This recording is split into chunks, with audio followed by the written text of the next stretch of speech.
이제 날씨가 많이 따뜻해지고 또 햇빛이 너무 좋아져서 밖에 나갈 때는 꼭 선글라스를 준비해야 될 시기가 된 것 같습니다. 선글라스를 쓰면 눈이 좀 편안해지잖아요. 햇빛이 너무 강한 상황 속에서 눈이 좀 편안해지긴 하지만 사실 안 좋은 점이 많은 것 같아요. 선글라스를 끼면은 그 새파랗게 돋아나는 그 나무의 그 잎사귀들, 새싹들, 그 새파랗게 돋아나는 그 색깔이 다 다른 색깔로 변해져 가지고 원래 색을 볼 수가 없잖아요. 그리고 요즘처럼 꽃망울이 막 터져나는 이런 시기에 선글라스를 쓰고 있으면 그 꽃이 탁 필 때 그 연하면서 아주 그냥 그 소박하면서도 아름다운 또 화려한 그런 여러 가지 모습들을 볼 수가 없어요. 모든 색깔들이 원래 색깔이 아닌 다른 색깔로 변해지면서 이 선글라스를 안 쓰면 참 좋겠다. 이런 생각을 저 개인적으로는 많이 해보곤 합니다. 여러분, 이거는 우리가 신앙생활 할 때, 특히 성경을 읽을 때도 아주 비슷한 것 같아요. 성경은 지극히 영적인 책입니다. 영이신 하나님께서 우리들에게 하고 싶으신 말씀들을 담아놓은 게 하나님 말씀이죠. 그래서 하나님 말씀을 잘 들으려면 우리가 영적인 눈으로, 영적인 귀로 하나님 말씀을 읽고 들어야 돼요. 그래서 하나님 말씀을 들을 때 영적인 하나님께서 우리에게 영적으로 말씀하시는 것을 영적으로 받아들여야 되는데 우리는 사실은 그렇지 못해요. 우리가 가지고 있는 이 합리적인 사고방식이라고 생각하는 지식, 또 우리의 감정, 또 우리가 가지고 있는 어떤 가치관, 이런 것들이 이미 우리 속에 가득 채워져 있어서 말씀을 읽을 때 그걸 다 걸러서 듣는 거예요. 이건 내가 이해되어지니까 아멘. 이건 내가 잘 이해가 안 되죠. 이해 있을 수가 있을까? 어떻게 이런 일이 있지? 이건 잘 모르겠어. 우리 마음속에서 그 말씀을 이렇게 걸러내는 거예요. 내가 편한 대로. 또 어떤 경우는 그런 경우 있어요. 이거 분명히 잘못된 거라고 저에게 따끔하게 지적해 주시는데 나는 내 속에 죄가 있어서 그거를 자꾸 거부하는 거예요. 그냥 아멘으로 받아야 되는데 아멘이 아니고 알겠어요. 그건 알긴 알겠는데 지금은 받아들이기 어려워요. 이렇게 우리 스스로 이렇게 하나님 말씀을 거부하거나 또 이것은 너무 좋은 말씀이야 받아들이거나 그렇게 하는 경향들이 있어요. 이게 마치 오늘 이런 좋은 날씨에 선글라스를 쓰고 세상을 보는 것 같은 그런 것과 비슷하다는 생각이 듭니다. 여러분, 사도 바울이라는 분이 계시죠. 정말 기독교 역사상 뺄래야 뺄 수 없는 그런 분인데 이분은 정말로 유대인들 중에 특별히 공부를 많이 한 유대인이었어요. 그래서 그 스스로가 가지고 있는 자존감이 굉장히 높았어요. 난 정말 누구보다도 하나님을 사랑하고 있고 하나님 뜻대로 살고 있고 하나님이 원하시는 대로 살고 있어. 이런 생각을 가지고 있었죠. 근데 그는 그런 마음을 가지고 예수님 믿는 사람들을 박해하게 되죠. 근데 그가 다메섹이라는 도시로 가는 동안에 갑자기 하늘에서 큰 빛이 비치면서 눈이 멀게 돼요. 아무것도 볼 수 없게 됐죠. 그래서 정말 한 걸음, 한 치 앞도 나갈 수 없는 그런 그 상태가 된 거예요. 근데 그때 아나니아라는 하나님의 종이 그를 위해서 기도해 주고 나서 눈에서 비늘같이 그런 것들이 떨어졌다고 성경에 기록되어 있어요. 비늘 같은 게 뭔가 떨어지고 나서 다시 보게 됐어요. 근데 그는 눈으로 다시 보게 된 것뿐만 아니라 이 사건을 통해서 하나님을 다시 알게 된 거예요. 자기가 그렇게 핍박하고 저주하고 미워했던 예수 그리스도에 대해서 다시 알게 된 거죠. 그는 새로운 눈을 갖게 된 거예요. 어떤 눈일까요? 영적인 눈을 뜨게 된 거죠. 그래서 예수 그리스도에 대해서 다시 알게 되고 세상을 다시 보게 되고, 그가 예수님을 믿는 사람들을 죽이려 했던 그가 예수님을 믿는 최고의 앞자리에 서서 예수님을 변호하고 예수님에 대해서 사람들에게 전하는 그런 역할을 하게 되죠. 여러분, 우리도 사도 바울과 같이 우리 눈에서 뭔가 벗어지는, 우리 눈에 이미 씌어져 있는 이 선글라스를 벗어버리고 액면 그대로 영적인 하나님을 바라볼 수 있는 그런 우리가 되었으면 좋겠습니다. 오늘 우리가 함께 읽은 이 말씀은 예수님께서 바디메오라는 사람을 만나주시고 그의 눈을 고쳐주신 이야기입니다.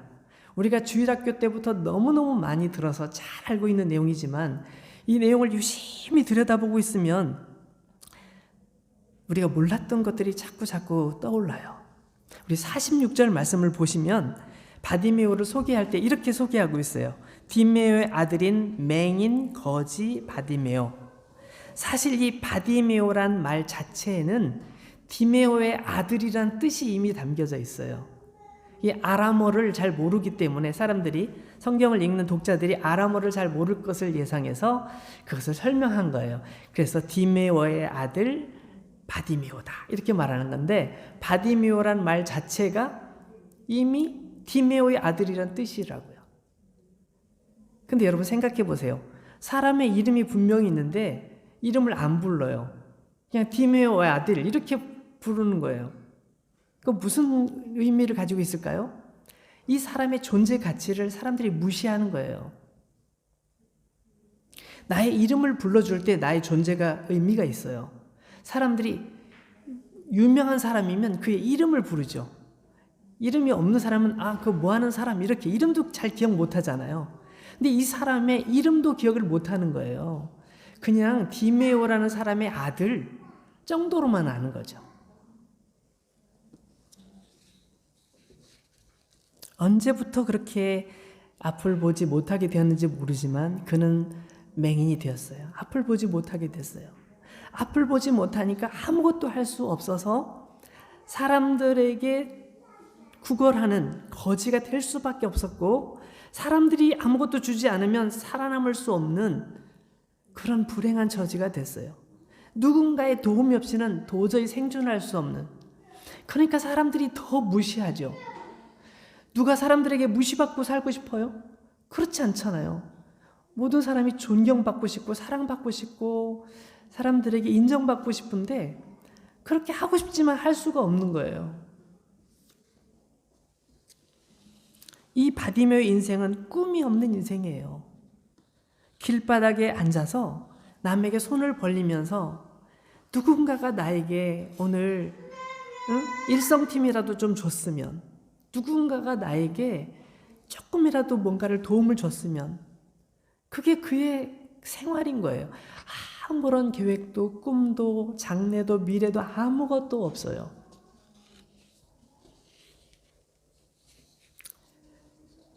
그런 삶을 살던 바디메오가 나사렛 예수께서 자기 앞을 지나가신다는 얘기를 듣게 됩니다. 저는 한국에서 프랑스에 왔을 때 좀 혼란스러운 것 중에 하나가 뭐냐면 똑같은 이름을 가진 사람이 너무 많아요. 예를 들어 필립 하면 필립이 되게 많아요. 그죠? 다니엘 하면 다니엘도 되게 많고 한국보다도 더 이 같은 이름을 쓰는 사람이 많은 것 같아요. 근데 예수님 당시에 예수라는 이름도 되게 많았대요. 그래서 그 로마 시대에 아주 유명한 그 기독교 역사가 플라비우스 요세푸스라는 분이 계신데, 이 요세푸스가 말하기를, 이분이 유대 전쟁사라는 책, 유명한 책이 있어요. 거기서 예수라는 이름을 가진 사람은 수도 없이 많았다 이렇게 적고 있어요. 셀 수 없이 많은 예수라는 이름을 가지고 있었어요, 사람들이. 그래서 예수 중에 어떤 예수? 이렇게 물어보니까 나사렛에서 오신 예수님, 이렇게 말하면 예수님 내가 잘 알지, 이렇게 얘기가 통하는 거예요. 그래서 나사렛 예수께서 자기 앞을 지나가신다는 얘기를 이 바디메오가 듣게 된 거죠. 47절과 48절 말씀을 보면 이 소식을 듣자마자 바디메오가 하는 행동이 있습니다. 어떤 행동이죠? 예수님을 향하여 소리를 치기 시작하는 거예요. 막 부르짖는 거예요. 다윗의 자손 예수여, 나를 불쌍히 여기소서. 여러분, 다윗은 유대인들이 가장 존경하는 사람, 첫 번째 사람일 겁니다. 거의 첫 번째 사람일 겁니다. 가장 존경하는 왕이고요. 이스라엘 역사에서 중요한 사람입니다. 누구보다도 하나님을 사랑했고 누구보다도 하나님께서 그를 사랑한 그런 사람이죠. 그래서 사도행전 13장 22절 말씀에 보니까 이런 표현이 있어요. 내가 이새의 아들 다윗을 만나니 내 마음에 합한 사람이라 내 뜻을 다 이루게 하리라. 얼마나 사랑하셨으면 하나님께서 다윗에게 그렇게 말씀하셨겠어요. 그래서 다윗 하면 너무너무 좋아해요. 근데 또한 그것만큼 또 중요한 게 뭐냐면 이스라엘 사람들이 그렇게도 기다리는 메시아가 다윗의 후손으로 온다는 사실을 하나님께서 말씀하셨기 때문에 다윗의 후손이라는 의미는 메시아를 의미하고 정말 유대인들이 그렇게도 기다렸던 그분이라는 걸 의미하는 거예요. 유대인들은 이 하나님의 말씀을 의지해서 다윗의 자손으로 오시는 그분을 너무너무 기다리고 있었어요. 그런데 나사렛에서 오신 예수님이라는 분은 그 메시아로 오셔서 메시아께서 하실 일들을 다 하고 계신 거예요.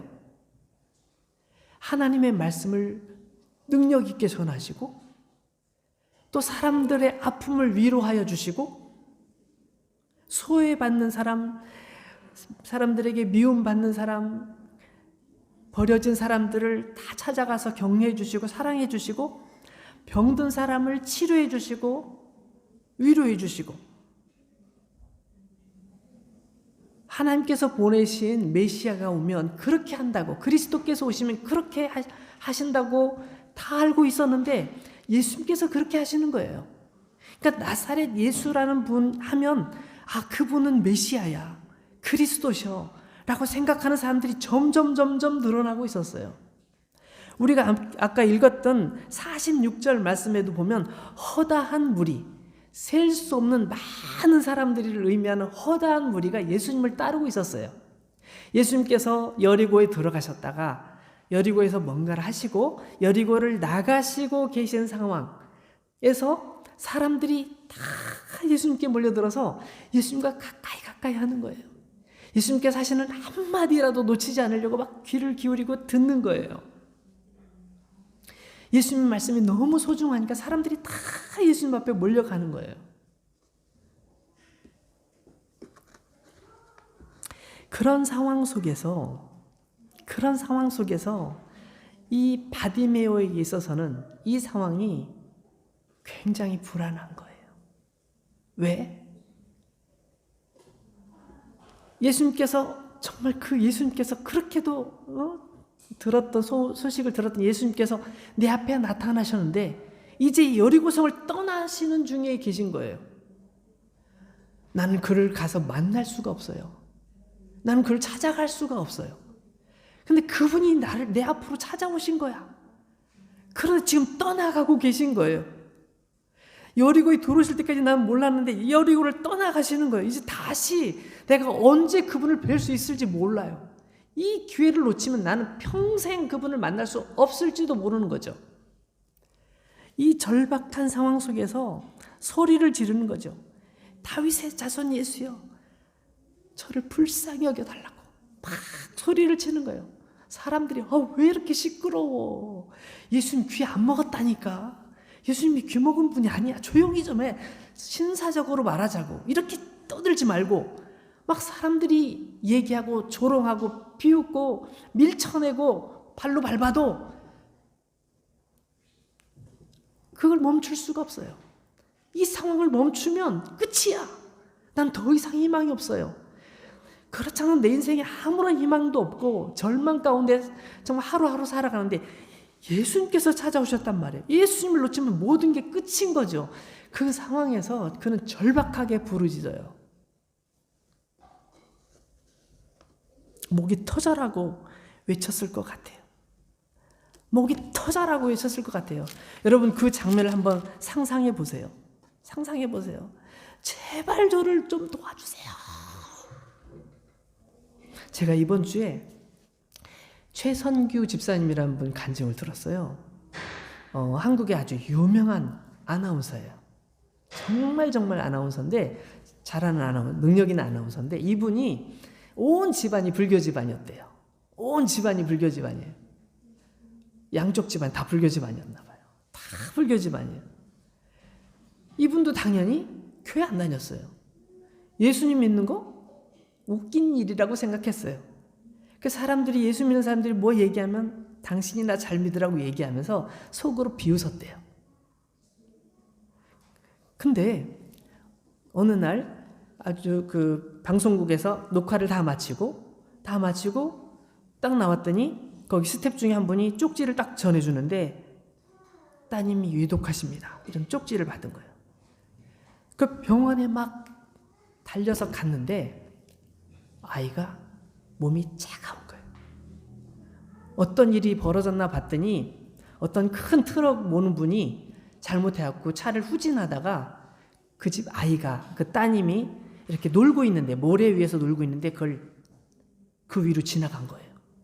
아이가 조그만 아이인데 그 위로 탁 지나갔는데 운전수가 뭐가 걸렸지? 뭐야? 다시 앞으로 전진. 다시 한번 또 밟은 거예요.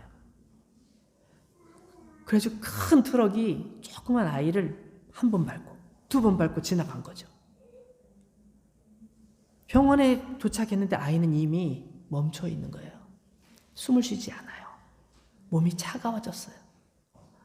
온 가족들이 울면서 다 슬퍼하고 있는데 가서 보니까 자기 사랑하는 딸이 그렇게 있는 거예요. 얘야, 왜 여기 누워있니? 빨리 일어나. 집에 가자. 빨리 일어나. 여기 있을 곳이 아니야. 빨리 일어나. 아무 얘기도 해. 아무 소리도 안 하는 거예요. 그러니까 아빠로서 아이를 품에 안고 막 정말 빨리 일어나. 빨리 일어나봐. 막 얘기를 하는데 그때 아무것도 생각 안 나는데 딱 한 가지가 생각나더래요. 자기가 그렇게도 비웃었던 하나님이 생각나더래요. 하나님, 만약에 계시다면, 만약에 하나님께서 살아계신 분이라면, 진짜 계신 분이라면 우리 딸 아이 한 번만 살려주세요. 그럼 내가 뭐든지 다 할게요. 시키는 대로 뭐든지 다 할게요. 정말 우리 딸 아이 한 번만 살려주면 제가 뭐든지 다 할게요. 애는 차가워요. 이제 다 죽었어요. 심장도 멈추고 숨도 쉬지 않아요. 희망은 없지만 아빠로서 할 수 있는 게 그거밖에 없는 거죠. 막 붙잡고 울면서 하나님 정말 계시다면 한 번만 우리 아이를 살려달라고 막 그렇게 울부짖고 있는데 아이가 따뜻해지기 시작하더라는 거예요. 왜 그러지? 애가 점점 몸이 따뜻해지기 시작했어요. 애가 살아났어요. 도저히 이해할 수 없는 일이 벌어진 거예요. 합리적으로 도저히 상상할 수 없는 일이 벌어진 거예요. 그래서 그날 이후에 그 집 온 가족이 한 10몇 명인가 20몇 명인가 되는 가족들이 다 교회를 나갔대요. 그게 그분이 처음 예수님을 믿게 된 계기라고 하더라고요. 그렇게 교회를 나갔는데도 역시 도대체 무슨 말이야? 하나도 모르겠는 거예요. 하나님께 약속했으니까 교회 나가긴 하지만 정말 교회 나가서 설교 시간 졸립게만 하고 정말 이해도 안 되고 그런 시간을 많이 보냈다고 얘기하시더라고요. 그렇지만 점점 하나님을 만나고 하나님을 알아가면서 하나님의 사랑을 느끼면서 그의 삶에서 가장 소중한 분이 하나님이 되었다고 그렇게 고백하는 것을 들었습니다. 여러분 절박한 상황 속에서는 내가 불교든 내가 뭐든 상관없는 거예요. 막 내가 정말 이 상황을 벗어날 수 있다면 하나님 정말 도와주세요. 막 이렇게 외칠 수밖에 없는 거죠. 어쩌면은 이 바디메오 역시 그런 절박함으로 외쳤을 거예요.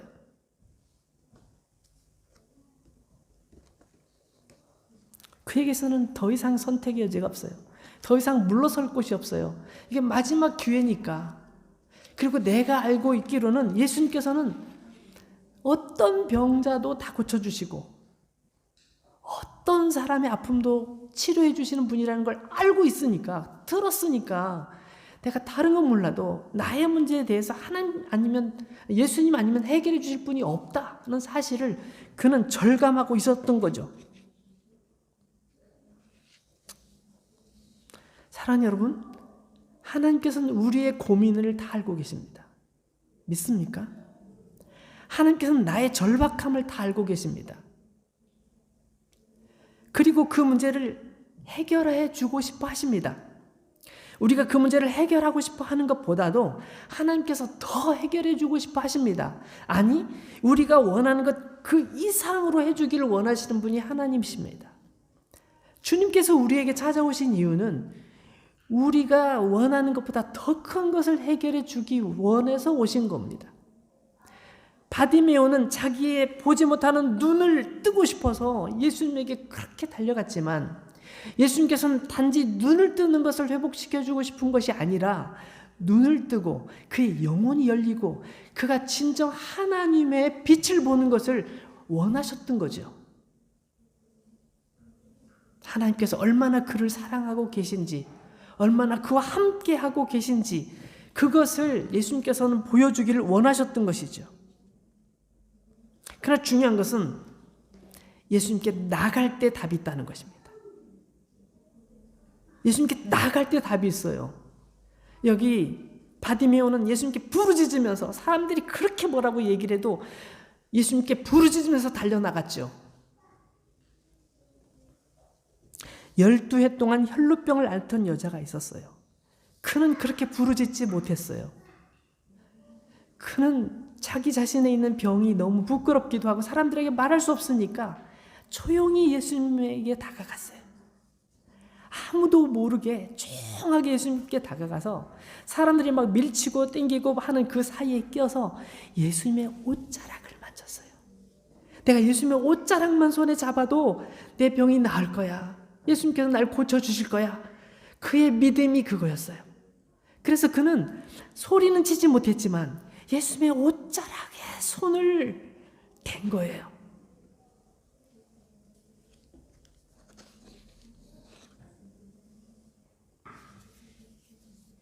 여러분, 예수님을 찾아야 돼요. 여러분이 지금 절박합니까? 여러분에게 꿈이 없습니까? 상황이 너무 안 좋습니까? 건강이 안 좋습니까? 그런 문제에 매달리기 전에 주님께 나가야 돼요. 제가 청년 시절에 정말 많이 부르고 늘 고백했던 찬양이 있는데 이런 찬양이에요. 손 내밀어 주를 만져라 주 지나신다 너의 타는 외침을 주 들으시리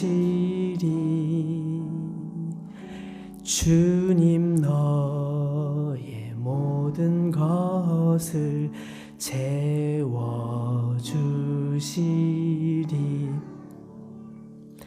손 내밀어 주를 만져라 주 지나신다.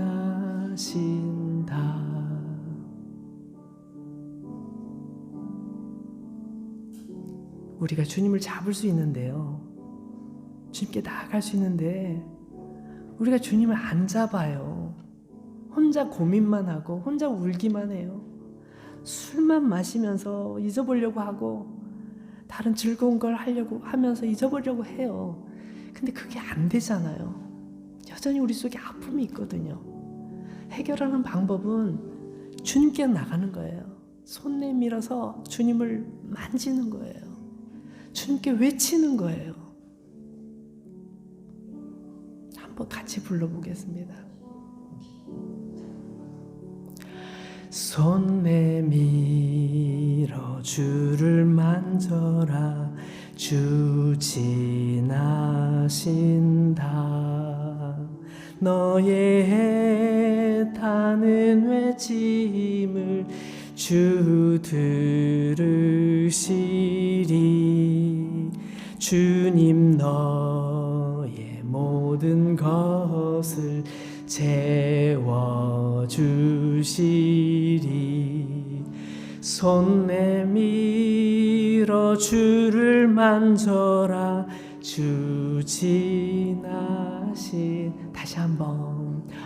손 내밀어 주를 만져라. 주 지나신다. 너의 애타는 외침을 주 들으시리. 주님 너의 모든 것을 채워주시리. 손 내밀어 주를 만져라. 주 지나신다. 그렇습니다. 많은 사람들은 바디메오를 비난하고 조롱하고 밀쳐냈지만 바디메오는 포기하지 않고 소리를 질렀어요. 예수님, 나의 소리를 들어주세요. 나 여기 있어요. 나 도와주세요. 주님이 아니면 나는 희망이 없어요. 아무런 꿈이 없어요.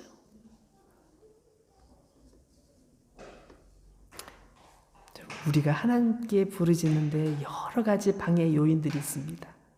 때로는 그게 사람이 될 수도 있어요. 또는 어떤 다른 것이 될 수도 있습니다. 우리가 하나님께로 나갈 때, 예수님께로 나갈 때 자꾸 우리를 좌절시켜요. 소용없어. 하지마. 그만둬. 됐어. 여러분, 제3자는 여러분의 아픔을 몰라요. 다른 사람들이 여러분의 아픔과 같이 해준다고 말하지만 같이 해줄 수 없어요. 그러나 예수님께서는 아세요. 사람들의 조롱을 단 한 번에 잠재운 게 뭐죠? 단 한 번에 잠재운 것. 바로 예수님의 초청입니다. 예수님께서 사람들에게 말씀하셔서 사람들이 바디메오에게 전해준 얘기가 있어요. 뭐라고 돼 있어요? 오늘 성경에 보니까 안심하라고. 나니까 두려워하지 말라고. 안심하라고. 주님께서 부르신다고. 안심하라고. 주님께서 부르신다고 사람들이 얘기해 줬어요.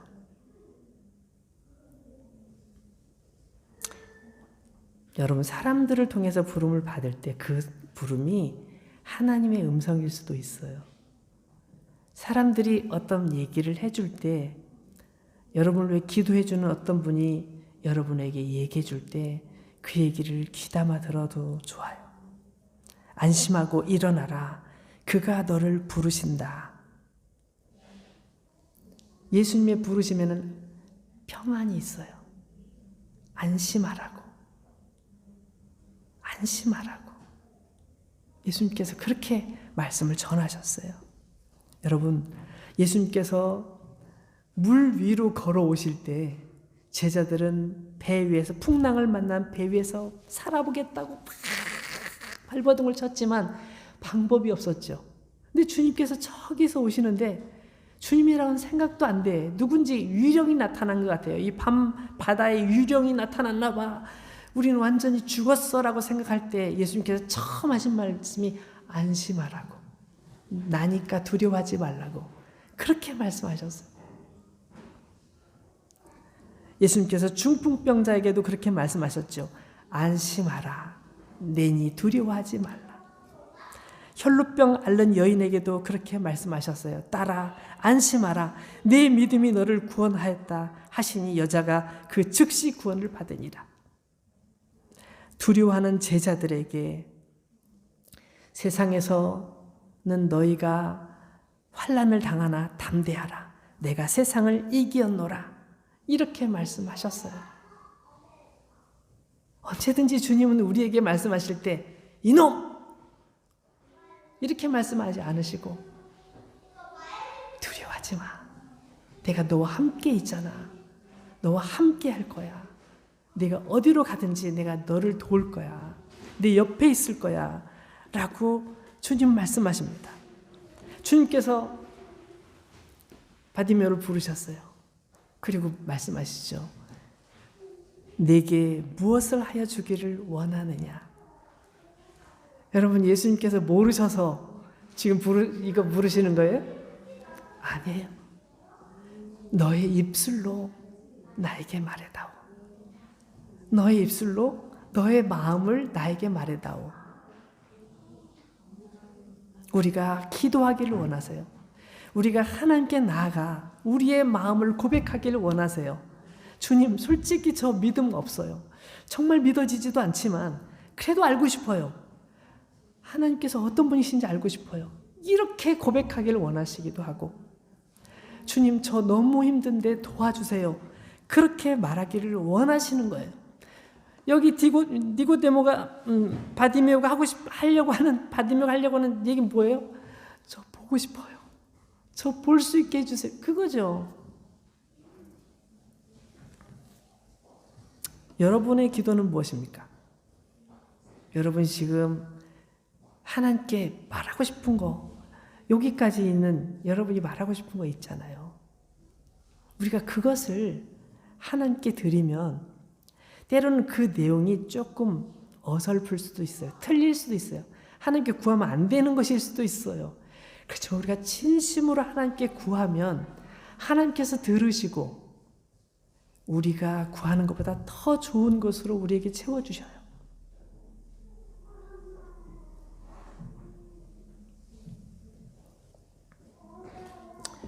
예수님께서 치료하신 방법은 너무나 간단하죠. 예수님께서 눈을 만지지도 않으시고 말씀으로만 그냥 말씀해 주세요. 근데 이게 가만히 보면 예수님께서 하시는 방법이 다 다르더라고요. 어떤 사람은 역시 눈이 안 보이는데 흙에다가 침을 뱉어가지고 흙에다 침을 뱉어서 침을 이렇게 이겨서 그것을 눈에 바르고 가서 씻으라고 말씀하시는 경우도 있어요. 어떤 잘 들리지 않고 말 못하는 그런 분에게는 귀에다 손을 이렇게 넣고 또 입에다 혀에다 이렇게 손을 대시고 이렇게 말씀하시면서 열려라 이렇게 말씀하시니까 탁 이렇게 귀가 열리고 입이 열리는 그런 일도 있었어요. 혈루병 앓던 여인에게는 어떻게 했죠? 혈루병 앓던 여인에게도 손을 대거나 뭐 어떻게 치료하지 않으시고 그냥 이렇게 말씀하셨다. 딸아, 내 믿음이 너를 구원하였으니 평안히 가라. 이렇게 말씀을 하셨는데 그 말씀을 하시니까 그냥 나아버렸어요. 몸에서 나았네? 몸에서 느끼는 거죠. 누가복음 7장 50절 보니까 죄인인 한 여인에게 또 그렇게 말씀하셔요.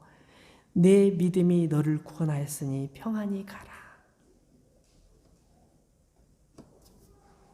여러분, 이 구원이라는 단어가 계속 나오는데 이 구원이라는 단어는 우리의 질병이 있는 사람이라면 질병이 낫는 것을 의미해요. 1차적으로는. 우리가 큰 위기에 있다면, 어떤 어려운 일이 있다면 그 어려운 일에서 벗어나는 것을 구원이라고 말해요. 어떤 사람이 나를 죽이려고 하는데 나를 탁 건져주는 걸 그걸 구원이라고 하죠. 어떤 어려움 속에서 우리가 해결되고 나면 그 다음에 우리의 마음이 회복되고 또 우리의 영적인 부분이 회복돼요. 특히 하나님께서 우리를 만지실 때 우리가 하나님과 깊은 관계로 들어가는 것을 알게 돼요. 하나님께서 날 이렇게 사랑하셨구나. 하나님께 날 이렇게 사랑하시는구나. 그것을 알게 돼요. 저는 되게 웃긴 일이 있는데, 저는 정말 방언 기도를 하고 싶었습니다. 요즘은 방언 기도를 하려고 하는 사람들이 별로 좀 없지만, 과거에는 방언 기도를 받고 싶어서 막 방언 기도를 하고 싶어서 막 기도한 사람이 많았어요. 저도 그 사람 중에 한 명이었죠. 그 신비로운 언어, 천국의 언어, 하나님만 알아듣을 수 있는 그 언어를 가지고 나도 기도하고 싶었어요. 그래서 정말 열심히 기도했어요. 막 혼자서 기도하기도 하고 다른 분들하고 같이 기도하기도 하고 막 열심히 기도했는데 방언을 못 받는 거예요. 그래서 하나님, 저를 사랑하는 게 아니시죠? 저를 사랑하지 않으신 거죠? 왜 저한테는 안 주시는 겁니까? 이렇게 막 그렇게 기도하기도 했어요. 근데 하나님께서 어느 날 제가 기도를 마치고, 기도할 때까지만 해도 방언을 못 받았는데, 기도를 마치고 가방을 메고 집으로 터덕터덕 걸어가면서 하늘에 있는 별을 보면서 기도하게 됐는데, 그때 방언이 나왔어요. 이게 뭐지? 그때 방언이 나왔어요. 근데 더 놀라운 사실은 뭐냐면, 방언을 받음과 동시에, 아니 방언을 받기 전에 이미 제가 생각한 게 있거든요. 하나님, 방언 주시지 않아도 돼요. 하나님께서 저를 사랑하시는 걸 제가 이미 알아버렸거든요. 하나님께서 저를 너무너무 사랑하시는 걸 제가 알아버렸거든요. 방언 없어도 괜찮아요. 그런 거 몰라도 괜찮아요. 그렇게 제가 기도했어요. 그랬는데 방언을 딱 받고 나니까 그게 너무너무 더 감격스러운 거죠. 하나님께서 나를 너무너무 사랑하셔서 내가 그 사실을 깨닫게 해주시고, 그리고 선물로 방언을 주셨구나, 이렇게 생각하니까 나의 인생이 완전히 달라졌어요. 그래서 그때부터 저의 삶이 어떻게 달라졌냐면, 내가 주님을 위해서 무엇을 할 것인가, 그걸 생각하게 됐어요. 예수님께서 무엇을 하여 주길 원하느냐, 네 주님, 저 이거 해주시고 저거 해주시고 저거 해주세요. 과거엔 그렇게 기도했었는데, 아니요, 저 아무것도 필요 없어요. 제가 주님을 위해서 살게 해주세요. 그게 저의 소원이에요. 저의 삶이 그렇게 달라지더라고요. 내가 나의 모든 것을 드려도 아깝지 않은 삶으로 바뀌어지더라고요. 여기에 있는 바디메오 보세요. 오늘 있는 마지막 절 말씀을 보면 바디메오가 평상시에 뭐 했어요? 길바닥에 앉아 있었어요. 길바닥에 앉아서 아무런 꿈이 없이 그냥 주저앉아 있던, 비전 없이 앉아 있던 그 사람이 벌떡 일어나서 그 길을 따라 달려가면서 예수님과 함께 길을 걸어가요. 그 얘기가 끝이에요. 그가 예수님과 함께 길을 걸어갔다. 함께 갔다. 이거예요. 그에게 새로운 꿈이 생기고 비전이 생겼는데, 그의 삶 속에 주님과 동행하면서 과거에 주님께서 뭘 해주시길 원했던 그 삶이 이제는 주님을 위해서 뭔가를 하고 싶어하는, 내가 주님을 위해서 뭘 할 수 있을까? 내 인생, 얼마 남지 않은 나의 인생을 어떻게 보내는 것이 하나님께서 기뻐하시는 삶이 될 수 있을까? 내 삶에 최선을 다하겠지만 이 최선을 다하는 이유가 내가 잘 먹고 잘 사는 것이 아니라 하나님께서 기뻐하신 일이라면 내가 이 일을 위해 최선을 다하리라. 이렇게 사는 삶으로 바뀌어졌다는 것을 의미해요. 사랑하는 여러분, 무엇을 하여 주기를 원하느냐 주님께서 물으셨지만, 그는 이 사건 뒤에 내가 주님을 위해 살길 원합니다. 내 모든 것을 다해서 주님과 동행하겠습니다. 이렇게 삶으로 바뀌어진 거죠. 사랑하는 여러분, 우리 모두가 사실은 이 바디메오 같은 도전을 받고 있는 거예요. 우리 모두가 그런 삶을 사는 것이 가장 행복하고 기쁜 삶이 되는 거예요. 저와 여러분들이 그런 삶 속에서 살았으면 좋겠어요. 최소한 다른 분은 모르겠어요. 우리 교회 나오시는 분만큼이라도 그런 기쁨과 은혜 속에서 날마다 살았으면 좋겠어요. 어려운 일을 해도 이거 주님을 위한 일이야.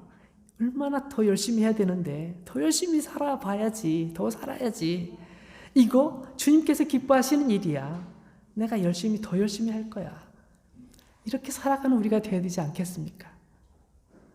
우리가 주님께 이 바디메오처럼 그런 모습으로 주님과 동행하는 저와 여러분들이 되어지기를 소망합니다. 같이 기도합니다. 사랑하는 여러분, 우리가 무엇인가를 원하여서 주님을 찾는다 할지라도 주님께서는 이를 통해서 우리가 전인격적인 구원에 이르도록 길을 안내해 주십니다. 우리가 주님을 찾고 구하면 주님께서 응답하시고 우리를 바디메오처럼 놀라운 길로 인도하여 주십니다. 우리 모두가 주님 앞에서 새로운 도전의 길을 떠나기를 원합니다. 시간 우리 마음속에 주시는 그런 마음의 소원, 기도 제목들을 주님께 고백하겠습니다. 하나님 아버지요, 오늘 이 시간 우리가 바디메오의 삶을 통하여서 우리의 삶을